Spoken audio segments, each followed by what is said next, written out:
Shalom shalom ndugu yangu, ninakusalimu katika jina la Yesu Kristo, na ujumbe wa siku ya leo ambao ninakuletea kuna kichwa kinachosema je, umetoka Misri?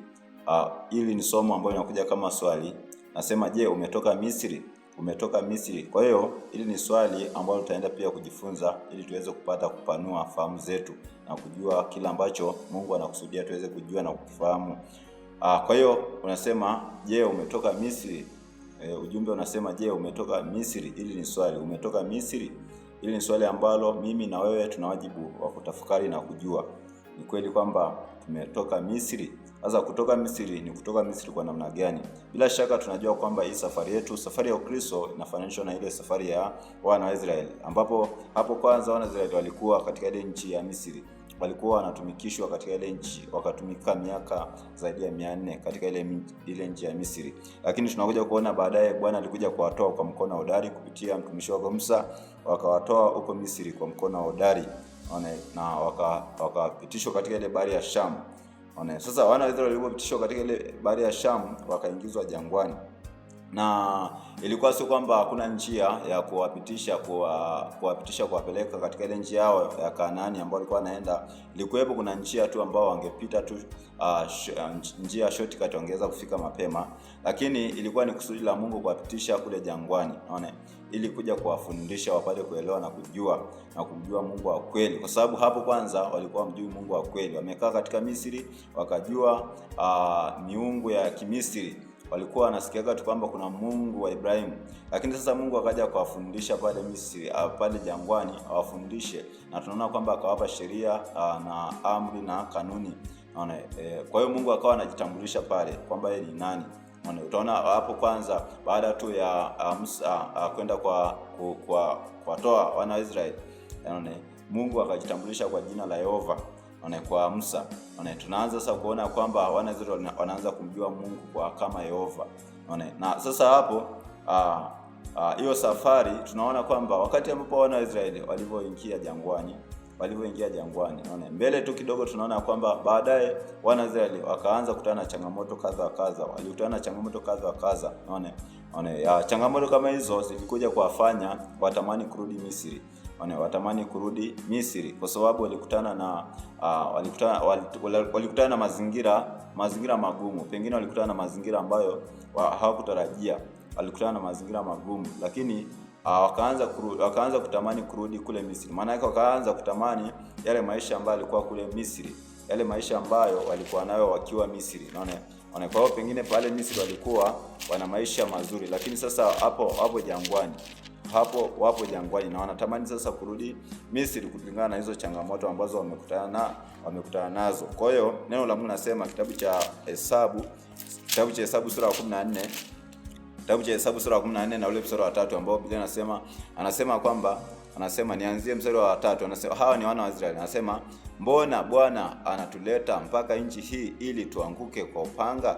Wake zetu na watoto wetu watakuwa mateka. Je, si afadhali turudi Misri?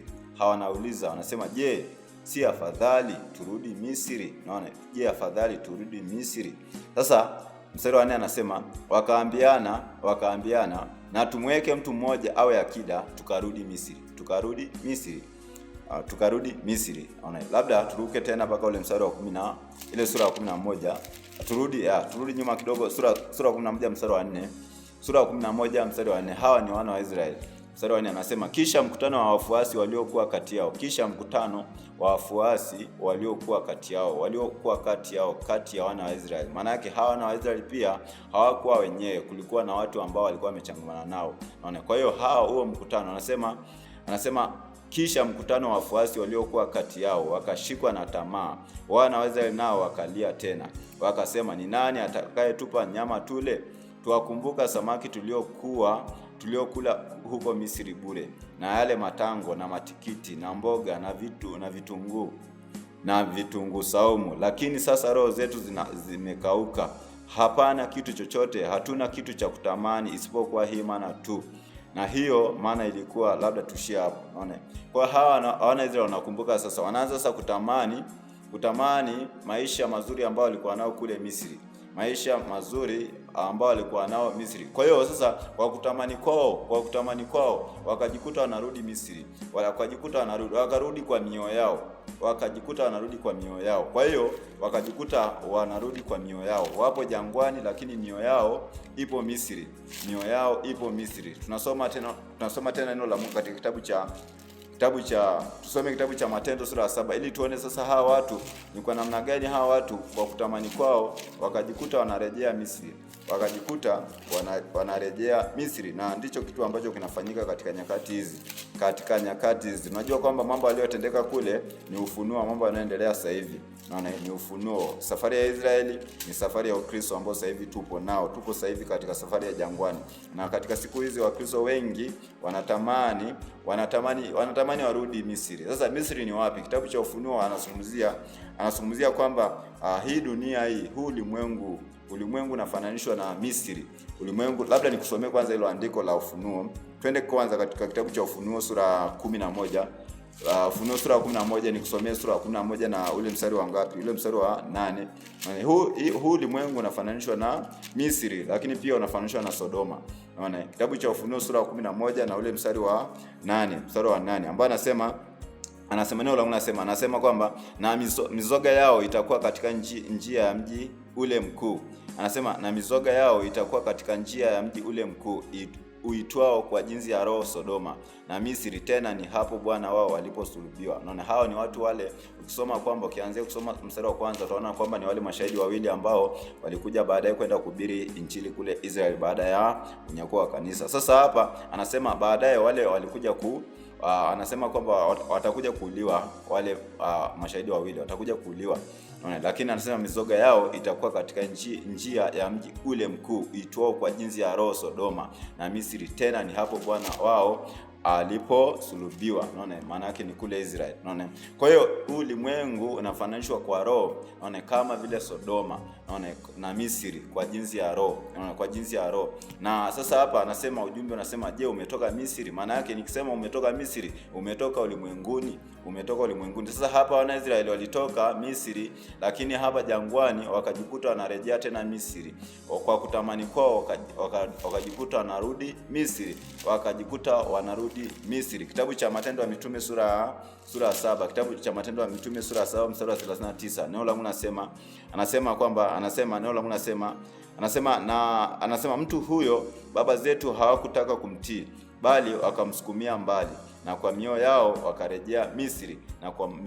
wakarejea Misri. Sasa ukianzia mstari wa 37 ili uweze kuelewa vizuri, anasema Musa huyo ndiye aliyewaambia Waisraeli, Bwana Mungu wenu atawainulieni nabii katika ndugu zenu kama mimi, msikieni yeye. Yeye ndiye aliyekuwa katika kanisa jangwani. Kumbuka kuzingatia hilo neno. Anasema kanisa jangwani. Maana yake wana wa Israeli ile mkutano wana wa Israeli kule jangwani ilikuwa ni kanisa. Na anasema pamoja na yule malaika aliyesema naye katika mlima wa Sinai, tena pamoja na baba zetu, ndiye aliyepokea maneno ya uzima atupe sisi. Mtu huyo baba zetu hawakutaka kumtii, bali wakamsukumia mbali. Naona maana yake huyu ni Musa. Naona baba zetu, naona wana wa Israeli hawakutaka kumtii Musa, naona bali wakamsukumia mbali, na kwa mioyo yao wakarejea Misri. Wakarejea Misri. Kwa hiyo walikuwa mwilini, walikuwa wapo jangwani kimwili, wanaenda Kanaani, lakini kumbe mioyo yao wamerejea, mioyo yao wapo huko Misri. Unaona? Kwa hiyo hapa duniani, hapa sasa katika hii safari ya Ukristo, kuna Wakristo ambao wapo ulimwenguni, lakini kwa jinsi ya mwili wapo kanisani. Kwa jinsi wa mwili ni Wakristo, wanaenda mbinguni, lakini mioyo yao ipo ulimwenguni, mioyo yao ipo duniani. Kwa sababu gani? Kwa sababu ya kutamani vitu vya duniani, kutamani maisha ya duniani, anasa na zile starehe za duniani, mambo ambayo walikuwa wanafanya hapo duniani wanatamani. Kwa hiyo kwa kutamani kwao wanajikuta wanarudi duniani, na japokuwa anasema tunaenda mbinguni. Kwa hiyo unaweza ukawa wewe ni Mkristo, kumbe wewe ni Mkristo ambaye ni Mkristo katika mwili, lakini katika roho wewe ni wewe ni mtu wa kidunia. Katika mwili, katika roho upo duniani, upo ulimwenguni, unaona, wala upo katika safari ya kwenda mbinguni, unaona. Kwa hiyo ni wakati wa kujihakikisha, je, kweli tumetoka Misri? Tumetoka ulimwenguni kweli kweli? Unaweza upo katika safari ya kwenda mbinguni, kumbe upo ulimwenguni bado hata hujaanza safari, kwa sababu umerudi kwa kutamani vitu vya ulimwengu. Ndicho kilichomtokea mke wa Lutu. Mke wa Lutu alianza safari ya kutoka Sodoma, unaona, akatoka Sodoma, lakini wakati alipokuwa njiani akaanza kutamani maisha ya kule Sodoma, akaanza kutamani vyombo alivyoviacha, vitu alivyoviacha, vitu vizuri alivyoviacha, fedha zake akaanza kutamani, unaona, mali zake alivyoviacha akatamani, unaona, ile nyumba nzuri ambayo amejenga, unaona, akatamani, unaona, vitu ambavyo vilikuwa ndani katika ile nyumba, akaanza kutamani vile vikoba ambavyo alikuwa navyo, akaanza kutamani wale marafiki zake, mashoga zake ambao alikuwa nao kule, akaanza kutamani vitu ambavyo ameviacha Sodoma, Kwa hiyo kwa kutamani kwake akajikuta anageuka nyuma na kurudi. Sasa kugeuka nyuma kule sio kwamba aligeuka moja kwa moja katika mwili, maana yake aligeuka katika roho, akatamani kurudi. Kwa hiyo akarudi. Kwa hiyo maana yake akarudi katika roho, akarudi Sodoma. Unaona, na nini kilichomkuta katika kurudi katika kutamani kwake? Akajikuta amegeuka akawa jiwe la chumvi. Unaona, kwa hiyo leo hii Wakristo wengi wameganda, wamekuwa mawe ya chumvi. Kwa sababu gani?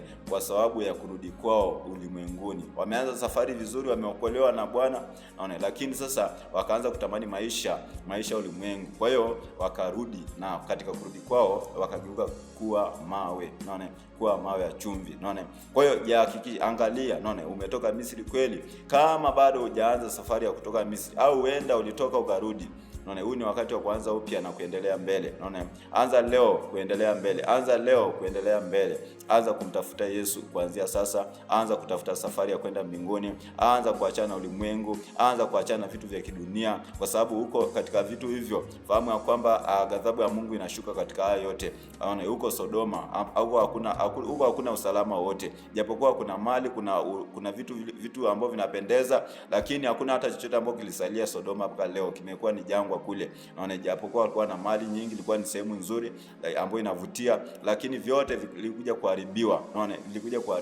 naona. Kwa hiyo unakotamani vitu vya dunia hii, hizi vitu vyote vinakuja kuharibiwa. Hizi vitu vyote vya ulimwengu unavyovipenda na kuvitamani na kuviweka katika moyo wako na kuanza kuvishikilia, hizi vitu vyote vinakuja kupita. Biblia inasema kwamba hii dunia inapita pamoja na tamaa zake. Inapita. Kila kitu tunachokiona kizuri katika dunia, hakuna hata kimoja ambao kitasalia. Wakati ambapo ghadhabu ya Mungu inashuka hapa duniani. Kwa hiyo ni wakati sasa wa kutoka ulimwenguni moja kwa moja, kutoka katika roho, unaondoa moyo wako katika ulimwengu, unaondoa moyo wako katika vitu vya dunia, unaanza safari ya kwenda mbinguni, na Kristo atakuwa pamoja nawe mpaka mwisho, kwa sababu alisema kwamba atakuwa pamoja nasi mpaka utimilivu wa dahari, mpaka mwisho. Unaona, kwa hiyo anza safari ya kutoka Misri, toka Sodoma, toka ulimwenguni. Unaona, toka ulimwenguni. Usianze kujichanganya. Moyo wako upo ulimwenguni, lakini mwili wako upo kwa Mungu. Huko hakuna hiyo njia huwezi kufika mbinguni. Unaona, unapaswa utoke kabisa moja kwa moja kwa moyo wako. Unaona, ukiangalia wale Wanaisraeli katika kurudi kwao kwa mioyo yao kutamani kurudi Misri, unaona, hakuna hata mmoja ambaye amekuja kuiona ile nchi ya ahadi Kanaani. Ni wale wawili tu ambao, unaona, wale wawili tu ambao wakina Yoshua tu ndio walikuja kuingia, unaona, wale wawili, unaona. Lakini wale wote, ile kizazi chote, unaona, kikaangamia huko jangwani, kwa sababu walikuwa wamerudi Misri, walitamani wakarudi Misri. Kwa hiyo Bwana akahesabu ya kwamba bado wapo Misri wajatoka, japokuwa mwilini walikuwa jangwani, mwilini walikuwa kanisani, lakini kumbe walikuwa Misri. Kwa hiyo ndicho ambacho kinachoendelea katika siku hizi za mwisho. Ni wakati sasa wa kuanza safari na kutoka katika mwili na katika roho, katika moyo, kutoa moyo wako wote ulimwenguni na kwenda na kuanza safari ya kwenda katika ile njia hadi Yerusalemu mpya ambao Bwana ameenda kutuandalia. Kumbuka kwamba Bwana amekaribia kurudi sana, wakati wote parapanda italia, siku yote, saa yote. Ndugu yangu, fahamu kwamba siku ambayo parapanda ikilia, wakati leo unaweza kufikiria kwamba ukadhania kwamba labda haitawezekana, labda itakuwa ni miaka mingi ambao unajihesabia wewe, hiyo siku utakuja kutamani hata irudi hata sekunde 2-3 na uweze kutengeneza mambo yako, lakini utakuwa umechelewa.